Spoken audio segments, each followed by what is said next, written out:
Welcome to Timberborn, the post-apocalyptic city building game about beavers and water. My name is Zedek, and today we are starting a brand new playthrough, the settlement of the Skyborn. The beavers are yearning for the skies, and that's because I'm going to make this playthrough a little unhinged. Instead of making a peaceful countryside village as you probably intended with this game, my goal is to use all the new experimental features in Update 7 to build up. I'm going to build a giant skyscraper city. And to do that, I'm playing the Ancient Causeway map, one of the map winners from the recent map contest. And it's not so deep, so I should have a lot of space in the skybox to work with for buildings. But before we can start building skyscrapers, we've got to get this colony kickstarted. And taking a bird's eye view, it looks like we've got 3 sources of water, as well as 3 sources of bad water. This map is also very rugged, so I'm expecting a lot of challenges to get this flat enough to build with. All that said, let's go ahead and get started. For the colony itself, my first priority is going to be water and food. And this is kind of awkward because there's not a whole lot of flat space next to rivers. I think I'm going to have to go with pumps down here, with a very convoluted road all the way back. You can also get a gathering flag set up, as well as storage for some food, and a small tank for water. I should also mention that this playthrough is going to be on normal mode. I enjoyed my last playthrough, which was hard mode, but I did find it kind of boring near the end of the game because I didn't have a lot of water to play with. And since this playthrough is all about giant mega structures, I want kind of more water to muck around with. The other thing we're going to have to set up is some lumberjacks to start tearing down trees. So let's get everything cut off at the top here. And what else can we have access to? All these dead trees over here are probably fair game to cut down. One of my highest priorities early game is to try to get a forester set up. I like to plant oak trees and get a much more reliable source of trees in, especially if we're going to start building crazy things. And because a forester costs 30 science, to that end, I'm also going to get some early research going on. It's going to be lower priority to set this up compared to everything else, but I'm going to go ahead and put in at least one inventor. I'm not getting too attached to any of this layout, so I'm just going to put one right down in the middle of the district. And you guys really need to hurry up and build your first pump, because I see beavers already getting thirsty. That's looking better. And for now, I moved the tanks down here, just so they don't have to walk so far to keep them topped off. Okay, we've got trees being cut, we've got berries being brought in for food, we've got some water starting to be stockpiled. So I think the next 2 things I need really are more reliable source of food, as well as long-term forests. I don't have a lot of flat space, so I think this over here will probably be a tree farm, maybe part of this will be a tree farm, and this down here can be food for now. One of the downsides I find with the Iron Teeth is that their food options are very process heavy. You have to build a lot of extra buildings to refine their food. Early game, you got basically kohlrabi, and it's not the best food. But for now, we need food, so in it goes. And, you know, at this size, I think I'm probably going to need at least 2 farmhouses to handle all that throughput. And we can stick in some storage there to hold all the food. And finally, the other thing we're going to need for a sustainable colony is a way to get more beavers. And so we're going to need a breeding pod. So there is some math behind how these breeding pods work, but based on early game, you can kind of ballpark that each breeding pod is going to be able to support about 10 beavers. So with one of these down, I should be able to roughly sustain my default population. Then we can always start ramping that up as things start to get better. And it looks like within just a short period, we've already got the 30 science that we need for a forester. Now, the only catch with the forester is we can't place it down yet until we have planks. So the way this tech tree in this game works is that you basically need to refine some of our raw resources to get more of these advanced buildings. And in order to get to planks, we're going to need a lumber mill. And the lumber mill is going to start requiring power. You know, I could have the beavers do this manually, but probably using water wheels is going to be our best bet, which is going to be right through here. And luckily, we do have access to compact water wheels early game. It's just, yeah, this river is kind of awkward to build with. We'd really love to get stuff in the middle here, but we don't even have access to stairs or anything else yet. Perfect is the enemy of good enough. I'm going to try to just put something right here to get some power. It's going to be really underpowered, but at least I can get the planks to get some forest, and then I can kickstart the rest of this economy.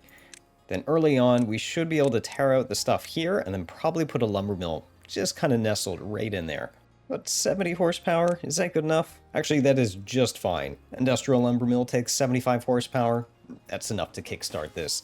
And I do have space to extend here. You can see I could just use some of those new upward power shafts. I could get some additional buildings up in here with power.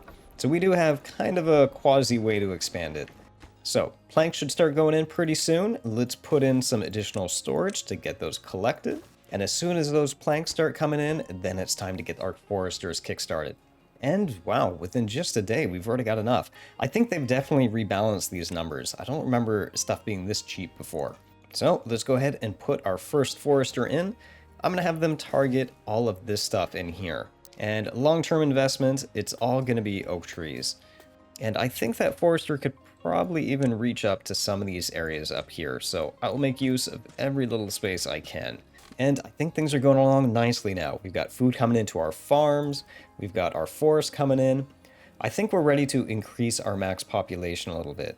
So in goes another breeding pod, and then we won't see that inch up for a while. Now, next thing on my mind is really preparing for our first drought. I haven't been super rushing for it because we do have kind of this pocket of water that should get us through a little bit, but I should see if there's any easy wins we can do on this map. I think one would be if we could get beavers down here, we could make a very cheap dam. We just don't have easy access to it because we don't have stairs. Probably our cheapest thing right now is going to be using dams. And unfortunately, I blocked up the best place would have been down here, but I blocked it off with my lumber mill. It wasn't very forward-looking with me. Well, I can get away with that for now. Luckily, early game droughts on normal mode are pretty easy, so I'm not expecting it to be too hard. The other thing I can start thinking about is what to do about bad tides long term. Bad tides are going to pollute a lot of this water, so I've got basically water here, and that's going to kill a good amount of our crops. So eventually what I'm going to have to do is create some sort of bad water diversion system here. Probably the cheapest early on is just going to be some floodgates right here. Opening maybe this up so the other water has a place to go, and dumping the water out north here. Now, in order for me to get all that placed in, I'm going to need a few extra tools here. We're going to need probably some floodgates, we're going to need levees, and we're going to need most likely wooden stairs to get through this frankly awful terrain. So longer term, that's a lot of science we're going to need to unlock. So I want another scientist just kind of in the background chewing through all that stuff. And first drought arriving in 3 days. Well, I'm glad I started planning this. It should be done in time. And if I'm gonna guess, I think the first drought is only a couple days long anyways. And like I suspected, first drought is only 2 days. And we did succeed in putting down our dam in time. So we'll probably continue to have water through all of this season. And luckily, I'm also seeing our science. We're making very good progress. Well, I think the first thing I'm gonna get is wooden stairs, just so I can start traversing more of the map. And then next up is going to be our floodgates. So for that, I'm kind of looking to see what it would take to get down here. I think the first thing I'm going to do is get down to the riverbed. So if I put down a freeway down there, I can get down to this blockage and then eventually to this blockage, and then I can start working on our bad tide diversion system. I could also use that to get down here to build some dams down here. For example, you can see these trees start to dry out. I'd like to retain that water if I can. Again, this terrain is just really gnarly. So I think that would be another good use of these stairs. So I think the easiest way over there, I'm going to use this road over here. Maybe carve a path through a little bit of these bushes. Run that road kind of around this pillar here. Another stairway down, and that should give me access. And really, I would love to put in some floodgates. Floodgates here would let me retain more than 0.6 water. We still need a lot of science for that. So what I'm going to do, I'm going to build the road here, and this is going to be the plan for the next drought. Hopefully I can afford floodgates by that time. What I can do now, though, is I think this place over here would be another good place for dams, at least for now. I could make a very cheap dam blockage, say somewhere like this, and that would at least let me keep more of this green during these dry seasons.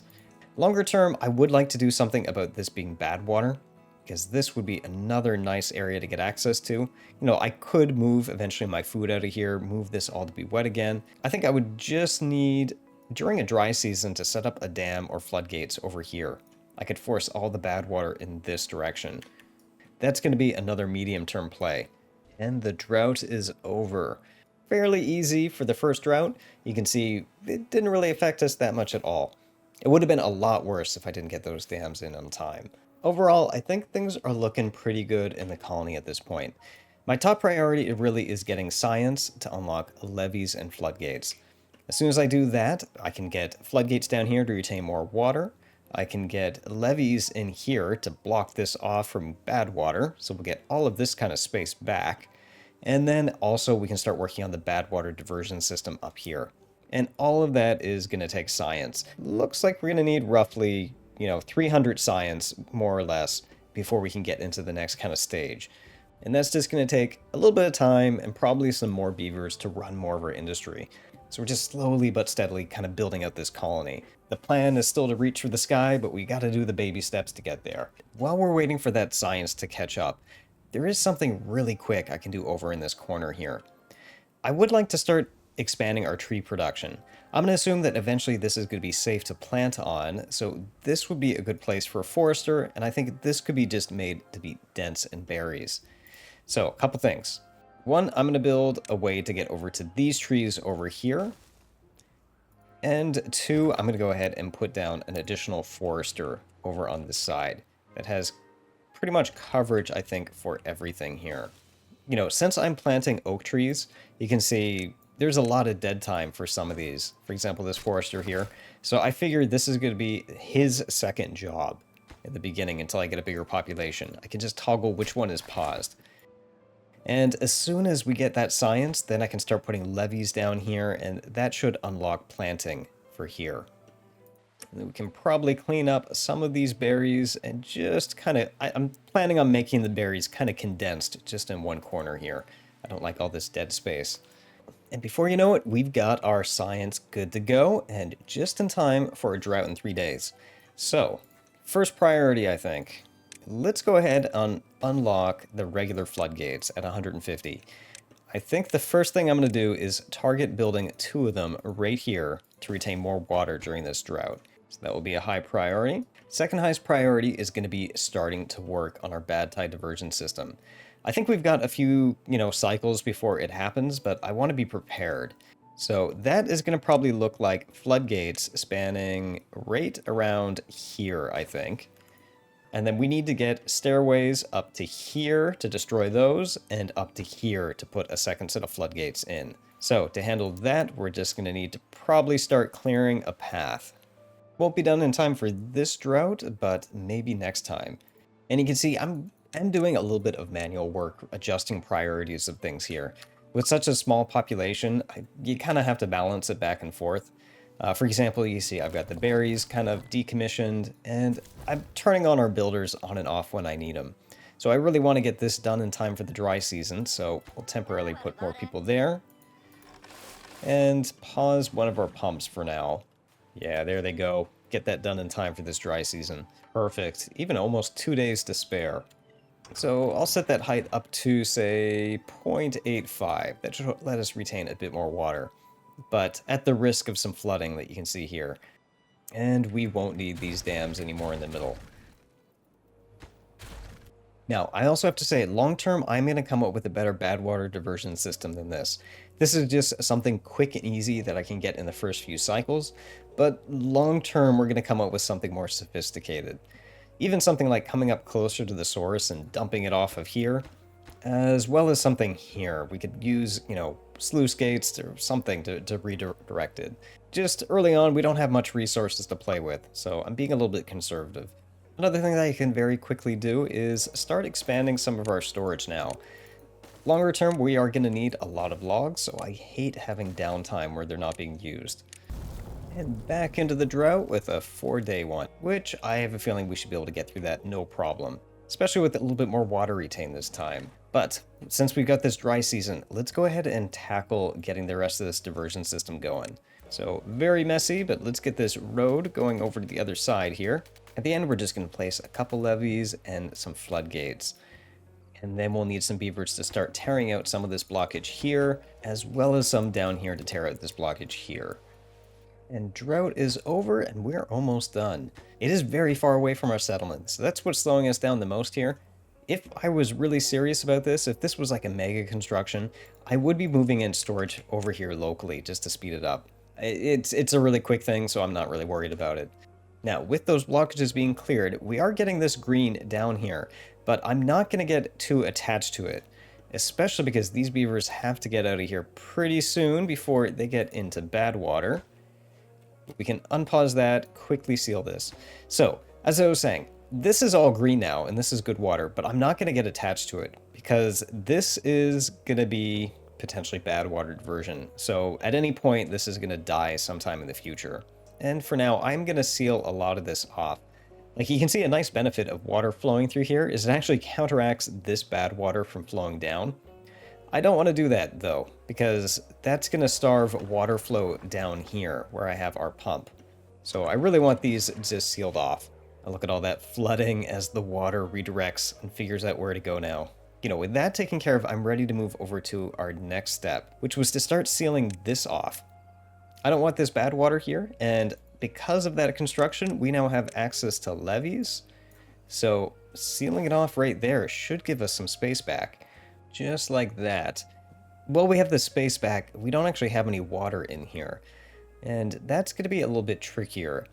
I think an easy way to do that would be just to make an offshoot from this one. If I had dynamite, I could run the water through here. Maybe near term, I could make something through this section right here. I'm going to lose all this harvestable fields, but I am going to get it back with new land. So it's probably worth it. So let's target something like that, and I'll probably need beavers down on this random corner over here to seal that off. Temporary road, that's what we're going to do. Right through there, and I don't need any outflow from this, so we're just going to seal it off with levees. With that farmland taken care of, I should be able to just put down a set of levees right in here. Right, okay, the last steps then are just going to be to break these blockages and flood this area. I'm going to wait a little bit longer just so this starts to evaporate. I don't want to get really contaminated water spreading through everything. While we wait for that water to evaporate though, there is a very, very grave mistake I made that I need to fix. And that is with our breeding pods. You see, I've named this settlement the Skyborn, and I have these guys being birthed on the ground. I mean, they're not Skyborn at all. These breeding pods have just cycled, so I'm going to destroy them and just shift them up on top of this medium warehouse. And I think while I'm at it, I'm going to increase that to 3 breeding pods so we can continue to up our population. And while they're going to be born in the sky right now, they are still sleeping on the ground. You know, I'm going to just move things around a little bit here, just to give them space for at least one home. All right, we're on cycle 3, and I think things are moving along pretty nicely now. I think the next thing on my mind is starting to go up the tech tree some more. And for that, the 2 things I'm thinking of are starting to get more advanced food, as well as getting gears. The gears are going to unlock better tanks, which are going to be a lot more efficient, because honestly, small tanks are kind of garbage. And the better food is going to allow us to have denser food to support a bigger population. Both of these, however, are going to need additional power. So let's take care of the power first and then work from there. At the moment, we've only got a single water wheel to our name. The first thing you would think of is, hey, we need more power. Why don't we just keep on stacking a bunch of water wheels this way? However, that doesn't work quite the way you would expect. You see, water wheels are multiplied by the flow of the water going through them. So for example, right now I've got a bunch of CMS coming through this river and it's distributed all the way across. So this right here, a bunch of water wheels like that, is actually equivalent to something like this. Because if I narrow a river and put all the CMS through one area, the multiplier for this wheel is going to go through the roof. Plus, what's nice about this is you have the potential to put more of these wheels kind of zigzagging in between. The catch though, is that you need to make sure that you can actually fit all the water through that gap. And that's what I'm not sure of in this map. So I know one of these little squares is enough to handle roughly a little bit over 6 CMS of flow. Any more than that and it's going to start overflowing. If I look at my water sources, I've got 4 CMS here. We'll say maybe 2 comes from there. And at the end of the aqueduct, it looks like we've got another 4. So honestly, I mean, that would give me an idea that maybe 6 CMS flow is coming through here. I think we could try to maximize our power that way. Let me give this a try. Let me see if I can make a little compact zigzag pattern in this awkward river. I'm gonna try my hand at this. So what I'm doing here is I'm taking all of the flow of this river and then putting it in this zigzag pattern here. So each one of these should be multiplied by the whole river width. And because I'm not sure if I'm gonna hit the flow rate limit, I have this kind of floodgate that I'm gonna have as an escape hatch at the very end. So just so I can measure the effect of this, we know going in that we're at 69 horsepower. So I'm really curious to see what we end up with at the end. Okay, it looks like we got a little bit of flooding, but let me see if I can fix that just by adjusting the downstream height. Could just take a little bit of time for the flow to normalize. Here we go. Just took a day for everything to kind of stabilize. Now, it'll probably be a little bit flood prone, but let's see how much power we're getting. Look at that. We've got 350 horsepower per water wheel. Wow. Okay, so we've jumped up almost to 1,000 horsepower from 69, just from 3 water wheels early game. It's worth it for the early flooding that we've got. Plus, I have an easy path to increase this just by adding a few more zigzags down here. So the only thing I need to do is put in a few extra power shafts and we should have everything connected. And I think I'm going to get beavers down here to clear some of these trees. And with an upward power shaft, that should give me some space for a gear workshop. And that's going to give me a lot of space to hopefully expand this way with later buildings. For example, probably smelters are going to be in our near future, and we've got space right here to continue, and then maybe down on this side too. And you know what? We're going to need a fermenter soon for our more advanced food. That would work perfectly right in here. Okay, I'm liking how that's looking for right now. It should be a good factory space early game. I'm just a little disappointed it has to use up some of the green space. Next up, more advanced food. Well, I'm thinking here would be a pretty good place. We'd even potentially get over that river, over to these trees here. And eventually, once this is primed to go, we'll get more farmland here, but not a ton. The only downside is I've got to rip out some of these berries. We're not really using them, but what I'm thinking is I can start condensing our berry use to a single location. I know I did put berries here, but as I look at it, this may not actually be a good space long term. Because you notice we've got this river right here. Bad tides are going to kill off all these berries. This one was a little bit protected. This one will be very protected. So I'm thinking this should be our long-term berry location instead. So maybe we can just kind of rearrange things here. Pull out this part so that can be our gatherer. And this forester should be able to reach all of that very easily. So all of this could be berries. And then berries can't survive bad tides, but unless it's a really long bad tide, oak trees can. So I think I'm going to pull out all of these and then just replace these with oak trees. And we're starting our third drought. 4 days again, nice and easy.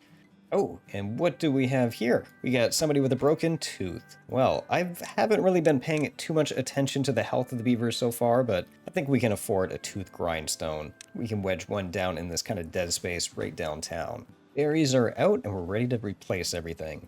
So, I'm thinking a farmhouse somewhere over here would be ideal. Give me coverage for all of this and potentially over into this space here. And if I want to be really frugal, I can't use this space right here. I think I could use some stilts and then put the farmhouse here. And potentially we could put other stilts here for another farmhouse if we need more space. And for this farmhouse, we're going to be moving up the tech tree. We're going to do cassava. Now, cassava is a processed food, but thankfully we've got access to more power now, so that should be fine. And we'll start with at least this pocket right in here. And preemptively, let's start making space for these trees here. So I'll get some lumberjacks just for now to tear out all these trees. And you know, we're gonna need a place to store all this stuff. This original berry warehouse wasn't very efficiently placed. Don't worry, I'm gonna get all those berries back. They're just put on the ground. But I think maybe we could arrange something a little bit more compact with a separate story. I don't know, maybe something like this. It does take green land, which I'm not crazy about, but we should be able to handle a bunch of stuff here. For example, we can do both the raw cassava, we can do the fermented cassava, we can do our raw berries, as well as the gears that we're going to produce. I'm liking that plan. That's shaping up pretty good. Now, one thing I am noticing as we're going through this drought, though, is we're about halfway through the drought, and our water line is looking about halfway empty. Which, honestly, I don't like. Because let's say that this was a 10 or 12 day drought, we'd be in a little bit worse position right now. I think longer term, we do have deeper pockets of water here and here. We could probably pump water out of there. We might have this pocket of water, will be a little bit more resilient once it finally evaporates. Longer term though, I'm gonna have to start figuring out a place to stick a dam here. Someplace where I can stockpile a lot of water for a dry season and just let it trickle out. You know, something in the middle of the map here, potentially, because this is where my water is coming in. This is upriver. But, and this is a big but, the bad water diversion system has to be taken care of first, because I don't want our big dam to be polluted. That might be a future problem though, because we're going to need a bigger economy to tackle all of that. I think in the near term, we can probably get around that by starting to introduce medium tanks once we have gears coming in. Having enough water on stockpile should let us get through these early droughts still. Back to the wet season, and it looks like we did all right. We had less than a quarter left. Now, one of the things I did notice at the end here is we kind of do have an upper stream dam here. We have this other segment of the river that I made for the bad water diversion system. It actually did have some reserve water left, but still, we really could use a bigger dam. I'm welcoming this return of the wet season though, because I could really use some people making some planks. We exhausted our supply and we didn't have any power during that dry season. With our cassava coming in though, and as well as our power being back online, I'm going to preemptively put in that fermenter I was talking about. Right here. I can't use that space for much else anyways, and that should give us a little bit more condensed food. This isn't a big patch, but as soon as the forester pulls out all of this space over here, that's going to be a much better supply of food. And then we can slowly start inching up our population. Because we're at 21 beavers right now, and I really need more workers to start unlocking more and more stuff. And taking a step back for a moment, it looks like we're almost done with emptying this lake of bad water. Very, very close to being empty. I think we can go ahead and start prepping this to be filled with water. The only thing that we really have left is kind of this blocked stuff right here. So I think we can just pull that out and replace the parts that we care about with levees to protect this land. There's the last of the bad water evaporated. Let's go ahead and demolish this blockage, and that should get water all to this half of the map. Yeah, I'm liking the look of that. That's going to give us a new good chunk of land to work with. Plus with this pocket of water here, this could be a good place to move some of our pumps. Oh, whoa, whoa, whoa. Looks like we got some flooding here. Okay, so this is one of the downsides when you have changes in flow of water. So you can see all this water has been rushing in to fill in this lake. And eventually this lake became full. But that signal to stop flowing this way takes a bit to propagate. And so all this extra water up here, you can see it's still flowing in this direction. It's going to then start causing flooding.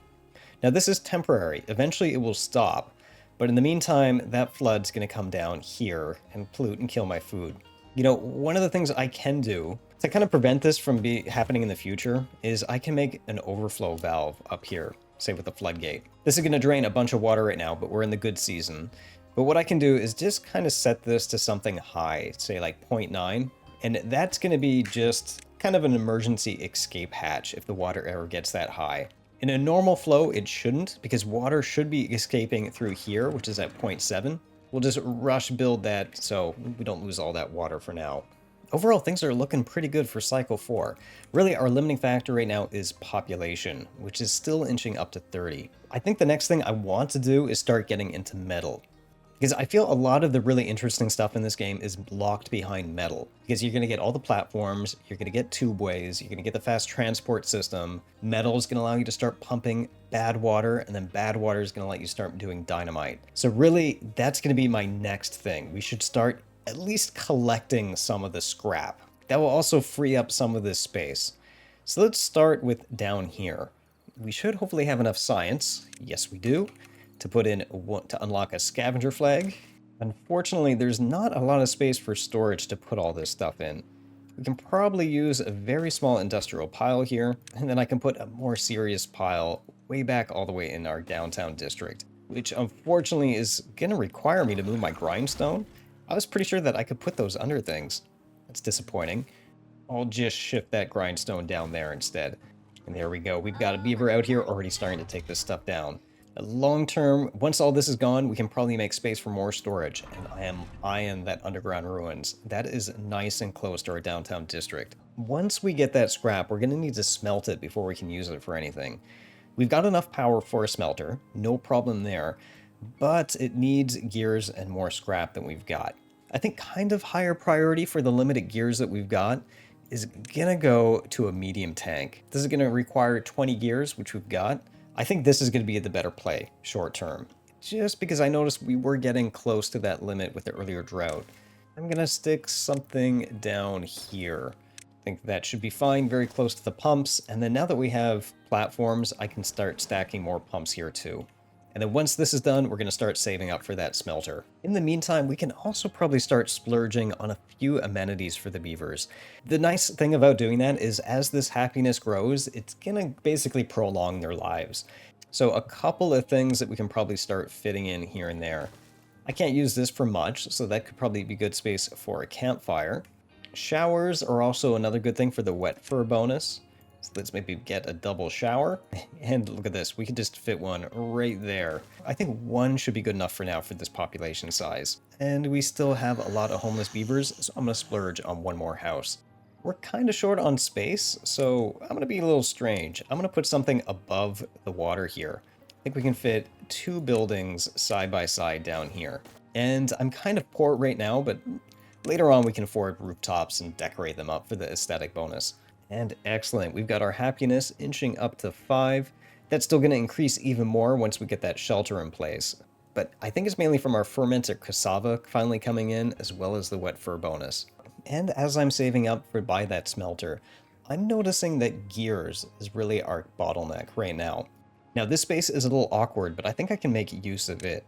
I'm thinking maybe I could put a gear factory here, and that would leave me some space for another fermenter, maybe sometime in the future over here. I think the only thing I'm going to need to do is extend this space right there. And before you know it, we've already got enough ready for our smelter. We just crossed 300 science, we've got all the resources we need. Let's go ahead and place one down. And I should probably have some place to store this, but here's the catch. We're still broke on science. I can't afford double platforms to build a stairwell up. I think what I'm going to do is cave in for right now and just use small industrial piles. I'm not expecting us to be able to afford a lot of metal early game, so this will probably work for now. By the time it's a problem, we're going to have more resources to expand. And as they're building that, I am noticing we're just about to enter another drought. Luckily, our medium tank has been collecting a steady supply of water. Let's see how long this one is going to be. Well, we got lucky, and another 4-day drought. Non-event, we're going to be able to get through that one okay. But with the completion of our smelter, I think we're at a pretty good stopping point. You know, for Cycle 4, I think we've done a lot. To jump up to metal this quickly, I think we're in very good shape. And I think we're getting set up for some really cool stuff soon. For example, we should be able to start tackling some better bad water diversion systems, and with metal again, we've got access to all the new fun stuff to build with, which ultimately I am still planning on taking this map up as high as I can. So we've set a good foundation for that plan. So I hope you guys enjoyed this video. I'm looking forward to how it's going to turn out, and I hope to catch you next time.